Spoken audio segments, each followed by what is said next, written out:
We've finally gotten the full release on the new notables and keystones that are going to be included with the cluster jewels we're getting in Path of Exile 3.10 Delirium League. And let me be the first to tell you, they are going to be nuts. In this video, we're going to be going over the specifics of how they're going to work, as well as talk about how there is a ton of interesting ones in the list for almost every single archetype. We'll also be going over those interesting ones. Remember, if you want to see the latest updates to my channel, the best way to do that is to like this video and subscribe to my YouTube channel. And don't forget the bell as well for notifications. It supports me and my channel and is the best way to see new updates about Path of Exile news. I also stream live on Twitch at twitch.tv/bigducks in the evenings, and we'll be live the night before Delirium launches the Theorycraft and finalize our starter build. As well, of course, I'm going to be live for the Delirium League release as well. The starter build video is coming out soon. I'm just taking some extra time to get in a list of cluster jewels for each build that you're going to want to look out for. Unless you've been hiding under a rock, the new cluster jewels are going to probably be one of the biggest changes to the Path of Exile skill tree that we've had since Ascendancy, and those are GGG's words, not mine. They basically are expanding the skill tree in however which way you want. You can put any type of jewel that you want in there to get the nodes that you want for your build. And we've gotten a little bit more information on how the actual cluster jewels themselves work and what the different sizes do. Now, going off the list here, we've got large, medium, and small jewels. Now, large jewels are going to be more so for damage, meaning they're going to be things like chaos damage, or they're going to be like projectile damage, attack damage, elemental damage, those kinds of things. Medium jewels are going to be utility type jewels. They're going to just kind of be a grab bag of random effects. And then the small jewels are going to be specifically for defenses. Now, we've also confirmed that you can craft cluster jewels, and they have the same amount of modifiers as a standard jewel, meaning 2 prefixes and 2 suffixes, and you can craft them just like any other jewel. Now, they can also have vol implicits apparently, and we don't know if the vol implicits are going to actually affect the cluster jewels themselves, like if they're going to have special nodes or they're just going to have normal cluster jewel implicits, like corrupted blood cannot be inflicted on you. And one of the coolest things that I wasn't really expecting, I know we were going to get 280 notables, but there really is a lot of stuff for pretty much every single build out there. Now, this is probably going to be a pretty long video, so I've included timestamps down below in the description to jump to any specific portion of it that you like. So jump to the part that you're interested in just to see my ideas on what jewels are going to be useful for the build that you're planning on running. Some of the first things that we're going to go over are the keystones. Now, I have these listed here, so we're just going to go over some of the more important ones. You'll see them on the screen as well as I go through them. So starting with the keystones, one of the first ones is Lone Messenger. Now, this one reads that you can only have one Herald. You have 50% more effective Herald buffs on you, 100% more damage from hits with Herald, 50% more damage over time with Heralds. Minions from Herald skills deal 25% more damage, and your aura skills are disabled. Now, this, immediately the first thing that came to my head was Herald of Agony. And maybe you can also use it for Herald of Purity, but I think Herald of Agony is really going to be one that benefits here. Now, something interesting about Herald of Agony is that the most popular version of this build generally relies on the Guardian, and the Guardian, unfortunately, is most likely not going to be able to use this because of your aura skills are disabled. So I think this is trying to get people to do the Herald of Agony build without going Guardian. Because when you go Guardian, the major reason that you do that is to reserve all of your mana so that you can get more energy shield and you can get more armor. And moving on to the next one, we have Seekers of Suffering. Now, a while back we got a series of helmets that allowed you to have these like alternative ailments instead of chill, freeze, shock, ignite, and those were Scorched, Brittle, and Sapped. Now, what Scorched, Brittle, and Sapped do are, Scorched means that you can have up to 30% less elemental resistances on the target. Brittle gives you up to 15% increased base critical strike chance on the target. Base is much more important than just increased. And then sapped enemies deal up to 20% less damage. Now, these are going to work similarly to how ailments work, in that there's kind of like a sliding scale that they can go. The more damage that you do percentage-wise of the enemy's health, the higher that this debuff is going to be. So this is the first time that we're really getting to use these in a any way obtainable manner, because before they were on some helmets that just kind of weren't good, so we'll actually get to see how good these are. But I think that the sapped ones are going to be the most powerful out of these, because actually making a boss do up to 20% less damage to you is going to be pretty big. Now, the next one we have here is Kineticism. Attack projectiles always inflict bleeding, maim, and knockback enemies. Now, the bleeding and maim is cool, but the thing that I'm really interested in here is that it always knocks back enemies. This is one of the first times that we're getting a ranged ability that's going to always knock back enemies with no... Oh, I guess we did have Shockwave Totem, but I don't think people really use those anymore. Now there is a major downside here in that the projectiles cannot pierce, fork, or chain, and that's going to take away a lot of clear from any ability that uses this, so we're going to have to see if anybody can figure out any crazy builds with this. And now finally we have the most interesting of the keystones, which is Hollow Palm Technique. You count as dual wielding while you are unencumbered. Now, of note, unencumbered means that you don't have any weapons on, any shields on, and you don't have gloves on.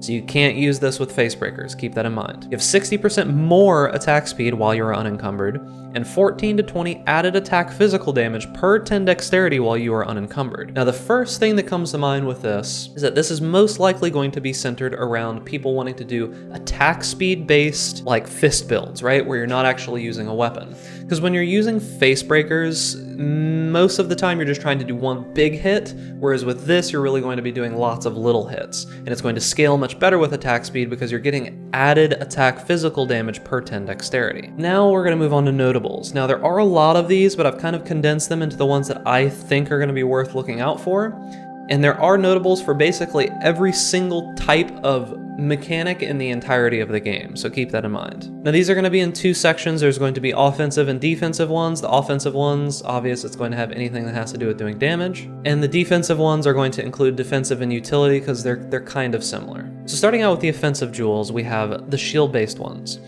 Now, the first one that's here is Strike Leader. The most important thing about this is the fact that it's getting +2 to melee strike range while holding a shield. Now, keep in mind that this says strike range, so it's only going to be strike abilities, but because you can stack this, I mean, you might be able to get some really insane range with strike abilities. The next one we have is Gladiatorial Combat. 2% increased attack damage per 75 armor or evasion, and +1 to critical strike multiplier per 10 maximum energy shield. Now, the reason that I included this one is specifically because of the critical strike multiplier. This could give you quite a bit of crit multi just for having energy shield on a shield.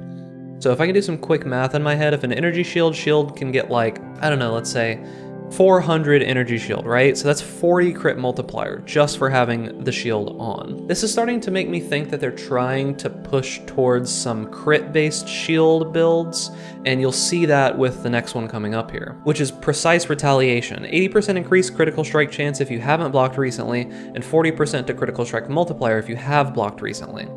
So with this is going to give you a ton of critical strike chance just because you're blocking, and like I said, it may be meaning that GGG is trying to make it so that block-based builds are able to crit as well. Now, we have two other ones that are kind of interesting here. We're going to lump them together, Powerful Ward and Enduring Ward. Now, these give you a 20% chance to gain a power charge when you block and a 20% chance to gain an endurance charge when you block. So this is going to be a huge source of endurance and power charges for any block-based build whatsoever. Now, moving on to the next section, we have physical damage. Now, the most important one here that I've noticed that I think is honestly kind of ridiculous, and I'm wondering how this is balanced, is Deep Cuts. 15% chance to impale enemies on hit with attacks, and impales you inflict last one additional hit.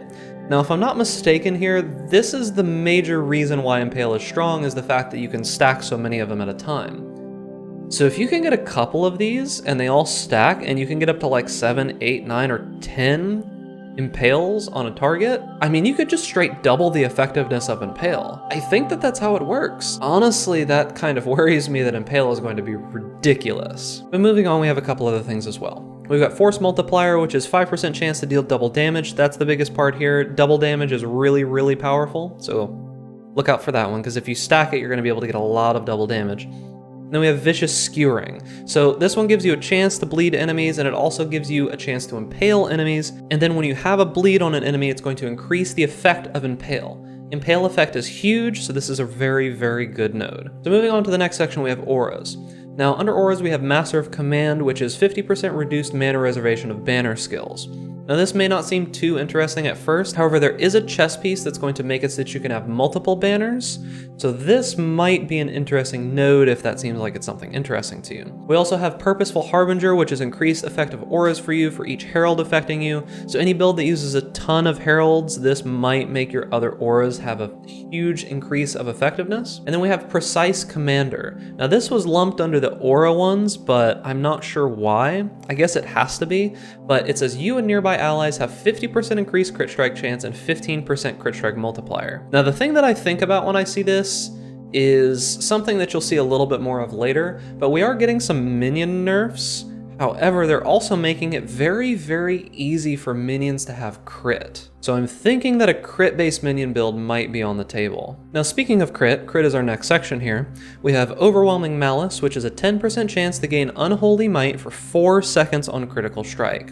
Unholy Might gives you gain 30% of physical damage as extra chaos damage, which is a huge amount of chaos damage. So the fact that this is just giving you a chance to have it on specifically critical strike, which means it's not on kill, which means that you could get it during bosses and you could probably keep it up during bosses even with just 10%. Seems a little bit insane to me. And then we have Eye of the Storm, which is 20% to damage over time multiplier for Ignite from critical strikes, and then similar down for Chill and Shock, and then increased critical strike chance. This one's going to be interesting for ailment-based builds, but it's nothing too special. Moving on to Area of Effect, we have Intensity. Now this is going to give skills supported by Intensify have +1 to maximum intensity. This is just kind of a blanket percentage buff to anyone who uses Intensity, and it's probably going to be relatively strong for those builds. The next thing that we have is totems. Starting off, we have Snaring Spirits, which totems hinder enemies near them when summoned with 25% reduced movement speed. This is going to help a little bit for builds that just use an extra totem and they want something that's going to be able to slow enemies. And then we have Ancestral Inspiration. Gain Arcane Surge when you summon a totem. Easy access to Arcane Surge. When anybody just summons a totem, it doesn't have to be a totem build. And then we have Sleepless Sentries, which attack skills have +1 to maximum number of summoned Ballista totems. Now, ballistas are kind of underwhelming, and honestly I don't know how much this does to help them because the biggest issue with ballistas is just that they die, and they don't do any damage. So even if you got a couple of these and it gave you like 3 or 4 more maximum number of ballistas, if they don't do any damage, I don't think it matters. The next thing we have is Channeling, and get ready for this because honestly, it seems kind of insane only because of the fact that Cyclone is a channeling skill. And remember that cast on crit Cyclone is a thing as I'm reading these abilities. So we have Rapid Infusion, 50% increased effect of Infusion and 5% increased movement speed while you have Infusion. So with 2 of these you get double the effect of Infusion. Infusion is insane. And then moving on, as I said before, remember Cyclone and cast on crit, Precise Focused. 50% increased critical strike chance while channeling, 30% to critical strike multiplier if you've been channeling for at least 1 second. We're just going to continue here. Hexbreaker. Attack and cast speed while channeling, and immunity to curses while channeling. And then we have Arcane Adept. Channeling skills deal 20% increased damage, and gain Arcane Surge after channeling for 1 second. So imagine that you were a Cyclone cast on crit build, and that cast on crit, you're casting spells, right? So imagine now that because you're a crit based build, just because you're channeling, you have 50% crit strike chance, 30% crit strike multiplier, immunity to curses, and Arcane Surge, just because you're channeling. I don't know about you, but that seems pretty strong to me. So let's move on before I get upset. Flasks. Now, Flasks are one of the most broken things in Path of Exile, and thankfully there's not a ton of crazy stuff that they're getting, so that's good. But we have Spiked Concoction, which is 10% increased effect of flasks applied to you. Any source of flask effect is generally a scary thing because there are a lot of flasks that can break the game, so be ready for this to cause some problems. And then we have Mender's Wellspring. Remove bleeding when you use a life flask, and life flasks gain 1 charge every 3 seconds. This is going to be great for people who have issues killing bosses because you're going to be able to basically last long enough. If you include the Pantheon node that gives you some flash charges every once in a while, this will make it so that life flasks are a little bit more easy to come by. Next thing we have is Warcries. Now, the majority of this I feel is only really important for support type builds, but for those builds it's kind of insane. So we have Mob Mentality, which gives 5 rage to you and your party members whenever you Warcry. Remember that rage gives you a ton of attack damage based stats. So now we're going to have the ability for support builds to give rage to their team. And it also gives you some increased Warcry cooldown recovery speed. But imagine if you stacked these and you got a bunch of cooldown recovery and you gave more rage each time that you used a Warcry. Well, let's not get into it. And then we have Haunting Shout, which gives more Warcry recovery speed. It also gives you enemies taunted by your Warcries are intimidated and unnerved. That means that they take 10% increased attack damage and 10% increased spell damage, which are more multipliers. And then we have Rattling Bellow, which means enemies taunted by you take 5% increased damage, and the Warcry skills have increased area of effect. For the average build, these aren't going to matter, but it's going to make supports potentially even stronger than they were before, and it's going to make Warcries even stronger than they were for supports. I'm not a huge fan of these changes. Now, the next section is going to be weapon base types, and I'm going to lump all of them together. So we've got Blood Scent. Attacks with axes or swords grant 1 rage on hit no more than once every second. This is a free source of rage that you don't need to use anything else for. It's huge. We have Overlord, which gain Fortify for 6 seconds on melee hit with a mace, scepter, or staff. This is free Fortify for people who use those weapons. That's insane. Next we have Wind Up, which is 15 to crit strike multi with claws or daggers, and 10% chance to gain a power charge on non-critical strike with a claw or dagger. This is basically a free source of power charges as long as you don't have a 100% crit chance. Now the next one's kind of insane, I think, because it is Fan of Blades. Attack skills fire an additional projectile while wielding a claw or dagger, and increase projectile attack damage. That part's not so insane. But the first thing that I think of is Cobra Lash. So if you have like 3 or 4 of these, do you even need to use GMP? We'll have to see how ridiculous this actually ends up being. Beyond that, we have Disease Vector, which enemies poisoned by you cannot regenerate life. This would have been nice for Metamorph, and it's got 10% to damage over time multiplier for poison while wielding a claw or dagger. That's pretty huge. We have Explosive Force. Enemies killed by your wand hits have a 10% chance to explode, dealing a quarter of their life as chaos damage, and gain 10% of wand physical damage as extra chaos damage. Any explodey effect in this game has always been broken, and this is dealing a quarter of their life as chaos damage. That's pretty nuts. Also for wands, we have gain 10% of wand physical damage as extra lightning damage, and 25% of wand physical damage converted to lightning damage. This may be good for any conversion builds that are doing some weird funky stuff with wand conversion. Next we have Insatiable Killer, which gives a chance to gain frenzy charges on kill while dual wielding. Any source of frenzy charges is generally pretty strong. And then we have Mage Bane, which gives 20% chance to gain a power charge when you block. Any source of power charges is generally pretty strong as well. Now let's move on to the next section here, which is attack damage base. So we have Devastator. Enemies killed by your attack hits have a 15% chance to explode, dealing 1/10 of their maximum life as physical damage. As I said before, any explodey type effect is generally pretty strong. This is one of them. Moving on to spell damage based, we have Seal Mender, which skills supported by Unleash have 30% increased seal gain frequency.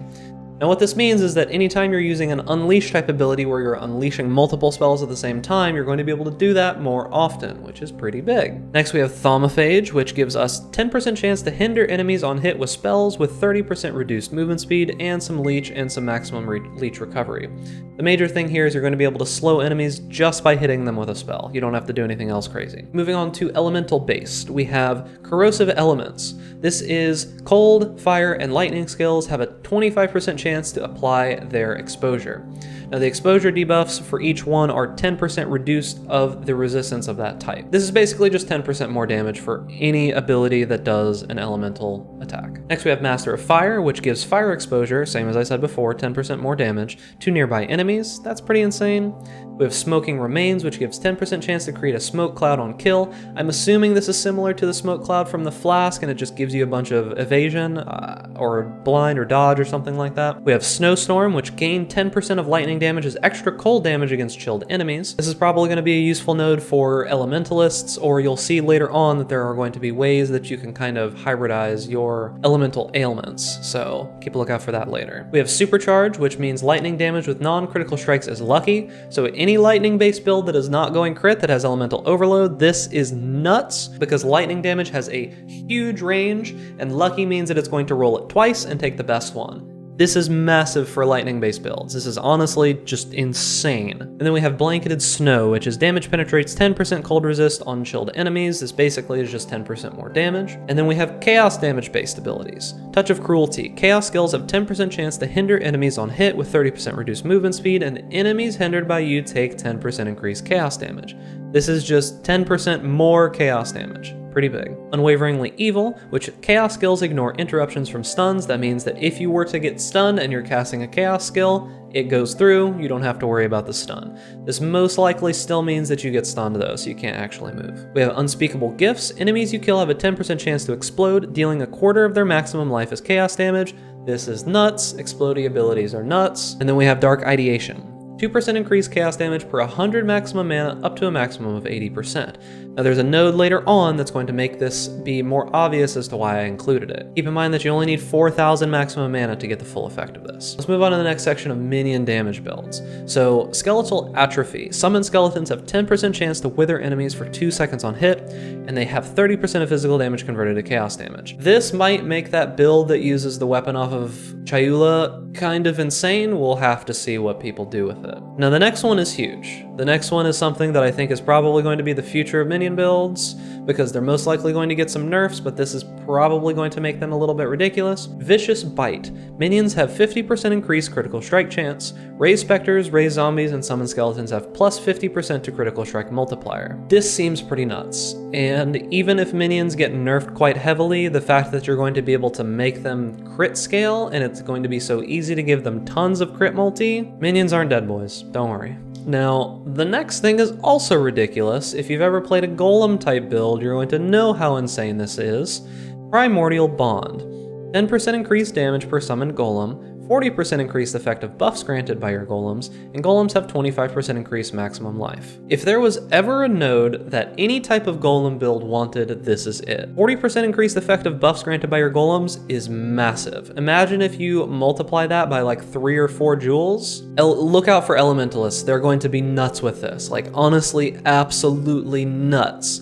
Because you're going to be able to have 5 golems, 6 golems very easily, so this is going to be 60% increased damage. It's going to be 40% increased effective buffs for each of those golems, and they're going to have more life. For each one of these that you slot in, it's nuts. It's hands down one of the strongest things that they've released in this whole list. Next we have Ignite-based Jewels. Now, Fan the Flames. Ignites you inflict spread to other enemies within a radius of 15. This is just free Ignite spread, and that's kind of ridiculous. I'm surprised that they're bringing this back into the game. We'll see how this goes. I've heard that Ignites aren't going to spread too easily on Delirium mobs, so we'll have to see. Next we have Bleed-based. Vivid Hues, 12% to damage over time multiplier for bleeding, and then we have Rend, which is also 12% to damage multiplier over time for bleeding, as well as 30% increased bleeding duration. This is a ton of damage for bleed-based builds. We'll see how it goes, because there are some bleed builds starting to pop up, but this gives them a ton of damage. Next we have Disorienting Wounds, which gives 25% chance to blind with hits against bleeding enemies. It's a good defensive for any build that does bleeding. Next we have Chaos, damage over time based. First is Septic Spells. This gives spell skills have plus 10% to damage over time multiplier for poison, and a 20% chance to poison on hit with spell damage. This is some good damage for poison, as well as some good chance for spell damage to poison as well. Next we have Low Tolerance. It's 8% to damage over time multiplier for poison, and poisons you inflict on non-poison enemies deal 300% increased damage. This is very good for clear, because the first poison is going to be the one that does the most damage anyways. Next we have Eternal Suffering. 5 to chaos damage multi, and 30% increased skill effect duration. Both of those are huge for poison damage, as well as for chaos damage over time abilities, think like Essence Drain. Next we have Steady Torment. It's 20% increased poison and bleed duration, and 10% to damage over time multiplier for bleeding and poison when they have the opposite effect on them. This is going to give poison and bleed builds a reason to just put any poison or any bleed on the build itself. Then we have Eldritch Inspiration. 8% to chaos damage over time multiplier, and a bunch of increased mana. This is the reason why I said that other node is probably going to be pretty good, and ED Contagion builds that go Trickster, that stack MOM, and a couple other things are going to have a wonderful time with these 2 jewels. Moving on to specifically ailment-based jewels, we have Hemorrhage. 18% to damage over time multiplier for ailments from critical strikes and some critical strike chance. This is going to be huge for crit-based builds. Brush with Death. 10% to damage over time multiplier, and you recover life and energy shield on kill. A huge source of sustain while you're clearing. We have Vile Reinvigoration. Regenerate 2% of energy shield per second if you've killed an enemy recently, and some damage over time and some energy shield. This is just going to be nice for clearing. We have Cold Conduction. This is what I was talking about earlier for builds that kind of hybridize their ailments. We have enemies chilled by your hits are shocked, and enemies shocked by your hits are chilled. So if you're either cold or lightning based, you're going to have both of your effects instead of just one. Next we have Blast Freeze. Freezes you inflict, spread to other enemies within a radius of 12. I'm not sure how strong this is going to be, but it might be insane. We'll have to see. Next we have Storm Rider. 10% chance to gain a power charge when you shock a chilled enemy. So if you're using Cold Conduction from before, this is just a free source of power charges for almost no investment. And then we have Overshock. Your shocks can increase damage taken by up to a maximum of 60%, and it gives you some increased effective shock. This is pretty big, but it's only really going to be useful for bosses. Next we have curse-based abilities. Dark Discourse, 10% increased effect of your curses. Enemies you curse are hindered, and regenerate 1% of energy shield per second if you've killed an enemy recently. This is just a nice ability for anyone that's using curses as one of their main portions. It gives you increased effectiveness of your curses, it gives you some slow, it's just a nice quality of life. Next we have Master of Fear. Enemies you curse are intimidated and unnerved. This is huge for pretty much any build. It's just going to give you a source of intimidate and unnerve, just because you have a curse on. Even defensive curses are going to apply this. And next we have, you have Culling Strike against cursed enemies provided by Wish for Death. Once again, we're just getting Culling Strike just for cursing something. Seems pretty broken to me. Moving on to Herald based jewels. We have Heraldry. It gives you 10% reduced mana reservation of Herald skills. A couple of these plus the Elementalist buff for Herald skills, and they might just end up being free. We have Agent of Destruction. This is just going to give a huge source of freeze, shock, and ignite. It gives you a huge chance to do it just because you're affected by Herald. We have Self-Fulfilling Prophecy. 1% to critical strike chance of Herald skills. This is to the base critical strike chance of the Herald skill itself, keep that in mind. And we have 25% to crit strike multi if you've dealt a critical strike with a Herald skill recently, just an overall good thing. We have Pure Agony, +1 to maximum number of Sentinels of Purity, +5 to maximum virulence. Minions deal 20% increased damage while you're affected by a Herald. This is pretty nuts for any build based off of those Heralds. And we have Disciples. 1% additional physical damage reduction per summoned Sentinel of Purity. Per summoned Sentinel of Purity. You lose Virulence 30% slower, and minions deal 20% increased damage while you're affected by Herald. Also pretty nuts for those type builds. Next we have minion-based jewels that aren't damaged. Blessed Rebirth. Minions created recently cannot be damaged. I'm not sure how this is going to be abused, but it will be abused by something, I'm sure. Moving on to projectile base, we have Shrieking Bolts, which gives a chance to taunt enemies on projectile hit. Interesting that they're giving taunt to range abilities. We have Aerodynamics, which is projectiles pierce an additional target. This is just a free source of pierce. Moving on to brand-based abilities, we have Remarkable and Grand Design, which each give you can cast an additional brand and some other effects. Additional brands are nice, but I don't think this is going to do enough for brand abilities to make them worthwhile to play still, looking at these, so I don't know how I feel. Nice, but moving on to Trap and Mine, we have Expert Sabotage, which can have up to 2 additional remote mines placed at a time. I don't know if anybody's hitting the maximum amount of mines at any one time before they're casting them, so I guess we'll see if this is useful. Then we have Expendability, which is a 10% chance to throw up to 1 additional trap or mine. This is probably pretty big. And then we have Arcane Pyrotechnics, which just gives you Arcane Surge every time one of your traps or mine is detonated. It's a nice source of Arcane Surge. Now that's it for the offensive jewels. We're gonna move on to the defensive jewels, which honestly, in my opinion, are kind of busted. And this is a huge amount of defenses. Like any build that's having trouble building life on like the right side of the tree or energy shield on the left side of the tree, look no further, you're gonna be fine. So starting out with life base, we have Fettle, which is 20 to maximum life and 10% increased maximum life. That's a huge amount of life. That's an insane amount of life. Wall of Muscle, which is 6% increased maximum life and 5% increased strength. Strength stack builds, you've got some stuff coming for you. And then we have Surging Vitality, which is 8% increased maximum life, some regen, and then every 5 seconds regenerate 10% of your life over 1 second. So if you stacked 5 of these, you would have half of your life regened in 1 second every 5 seconds. I don't know about you guys, but that seems pretty busted, right? Like that seems pretty insane. I think that seems pretty insane. Moving on to mana, we have Openness, plus 30 to mana and 20% increased maximum mana. Nuts amount of mana. Genius, 8% increased maximum mana and 5% increased intelligence. We've gained a way to stack infinite intelligence for Hoa as well. And then Improviser, plus 3 to mana gain for each enemy hit by your attacks. This is going to be huge for builds that need mana to use their attacks, but they don't have a ton of actual attack damage to leech with. This is huge. And then we have Stubborn Student. This is interesting just because it gives 4% additional physical damage reduction. The mana is irrelevant, armor is irrelevant. 4% additional physical damage reduction, that's huge. Energy shield based. Gain 5% of maximum mana as extra maximum energy shield. Anybody who's ever used the Clarity mod on a Watcher's Eye will know that this is nuts. And then we have one of the more interesting things that I've seen in this entire list. Energy from Naught. Plus 100 to maximum energy shield. Did energy shield need this? I don't feel like it needed this. But anyways, armor based. Heart of Iron, gain 10% of maximum life as extra armor. That's pretty nice. Extra armor is honestly not too useful, but that's nice. Prismatic Carapace, 1% to maximum elemental resistances. Keep in mind you can't go above 90% elemental resistances. Any max resist is always amazing. Enduring Composure. Gain an endurance charge every second if you've been hit recently. Free source of endurance charges for any build that gets hit ever. Moving on to Evasion base, we have another source of maximum elemental resist for evasion builds, and then we have Shifting Shadows, which is 10% chance to blind enemies on hit and some dex and evasion. Blind is pretty strong, this is just a free source of it. Moving on to block-based, we have Confident Combatant, 1% increased damage per 1% chance to block attack damage. This can get up to like 75% or something like that, so this is just a ton of damage. We have Rote Reinforcement, which is 4% chance to block attack damage, plus 20% chance to gain an endurance charge when you block. Resource of endurance charges. We have the same thing in Mage Hunter, but it's power charges this time, and you get some spell damage and some spell block. Then we have One with the Shield, recover 50 life when you block.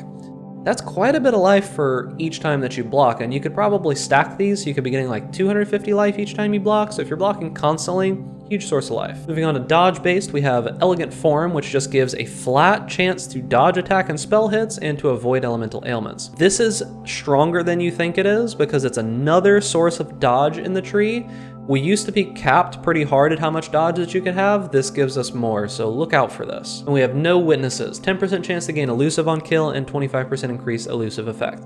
Another source of elusiveness is always nice. And moving on to the last section, we have Resist-based jewels. There's 3 different jewels that give maximum to fire, cold, and lightning resist. These are all strong, maximum resist is always good. And then we have plus 3% to maximum chaos resist, and then lastly we have anti-venom, which makes you unaffected by poison. All of these are pretty strong, but they are what they are. There's probably better choices. And that's really gonna be it. I know that was a lot of information to take in at one time, however, I just wanted to get the list of all of the jewels and my thoughts on why I think that they're strong. So keep an eye out for these jewels and just be ready for the game to change a lot, for there to be a lot more builds, a lot more stuff is going to be happening now. There's so much build enabling, like when I go through this list, it's just insane all of the things that are in here.